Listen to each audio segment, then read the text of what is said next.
Hi guys, welcome back to another Wellness Wednesday with me, Melisa Arroyo. Today we're going to be discussing 5 common mistakes people make when communicating. Common mistake number 1, we tend to not be self-aware. And self-awareness is not something that is generally taught to us when we're kids.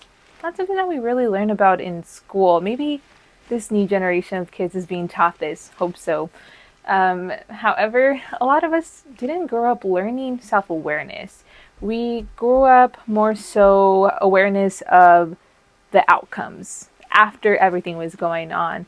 Self-awareness is important for us so we understand what's going on with us, why we are feeling how we're feeling, not just why we are how we are, however, also how other things influence how we are and where we got that. And that way we can see, especially like with anger and with emotions that are uncomfortable to feel, it could be very helpful for us so we know before we get to this point of escalation what's going on. Self-awareness also helps us know how to communicate better.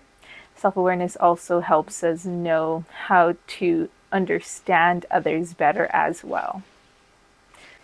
Speaking of communicating with others, it's also important that we're listening well with others. And that's another common mistake. People are not listening well. Maybe you're hearing people, but you're not listening well. There's so many times where people are waiting to reply back to another person. They're kind of half hearing what they're saying because they want to make sure that they get their words in. And I am guilty of that myself. A lot of the time it's because, I just thought of this really great thing that I really want to share too. And then I'm not really fully listening to what the other person is saying because I'm trying to hold on to what's in my head. Whether it's just a chill conversation about something I'm excited about, or when I'm feeling upset about something, I really want to drive my point. So listening to understand requires us to be present and engaged with what the other person is saying, listening to the words that they're speaking, being aware of their tone, being aware of their postures, and maybe asking follow-up questions to better understand instead of assuming we understand, verbally letting them know what we're hearing, so reflecting, or asking some follow-up questions. Another common mistake that we make is basically waiting until things escalate to communicate. There's so many times where people just hold things in until they can't bear it anymore, whether that becomes anger outbursts, whether you're crying, or even just simply leaving. That is still not an effective way of communicating too. And I'm laughing because, of course, sometimes we need to take a time out from people when we're escalating. However, some people think it resolves an issue to leave a conversation and then just not talk about it anymore. It's still there underneath. So people, and this is where that self-awareness comes in, just really being able to understand what's going on with ourselves. And sometimes that requires us to also understand that we can't be completely aware of other people. They have to be able to communicate with us as well. And so that's where that effective listening comes in as well. Being able to communicate in forms of active listening well, being able to understand ourselves can help us before we get to those points where we're escalated and we can't have an effective conversation with someone. Have you ever been so angry that you said things that you don't fully mean? Especially things that you know would hurt the other person because you're just so mad. Or sometimes maybe they're honest things and you can't take it back. Sometimes we do things, breaking things, holes in the walls, and these are extreme, of course. And even something that doesn't seem extreme, walking away from someone or threatening, if you're in a relationship, threatening to leave. That can bring up feelings of abandonment for the other person.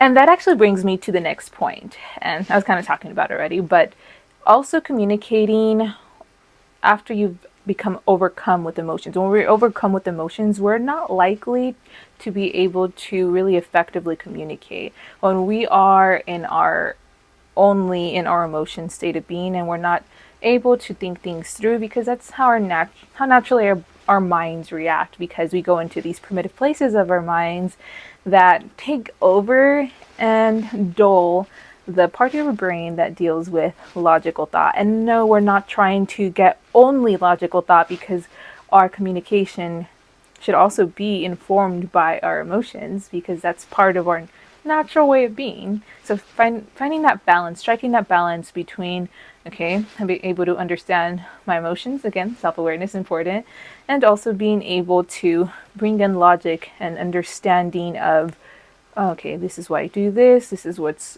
going on with me that's affecting me, and this is why I am overcome with emotion right now.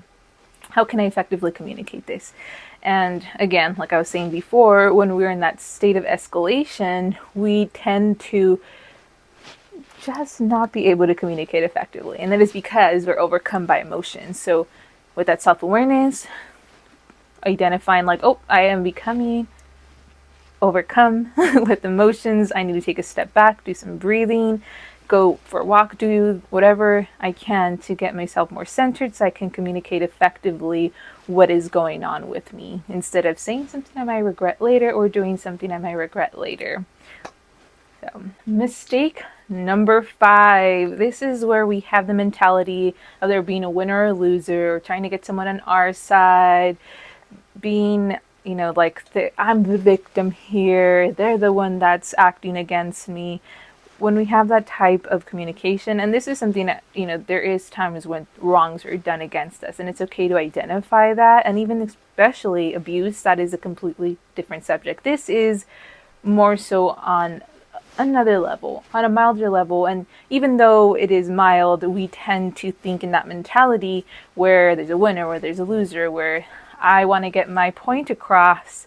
And so that divides us. And when we have that division, it's really hard to find that bridge between us to really have effective communication. Because if we're on sides, that means someone is not going to get their needs met. And then that puts us in defensive states of being, whether it's the other person or yourself. It's not going to be effective in solving any conflicts, or even just simply feeling understood and heard. Alright guys, I hope that you have enjoyed these 5 mistakes and some of their antidotes. I hope you found this helpful, and if you did, go ahead and like and subscribe. Maybe share this video with some other people. I'll catch you guys later.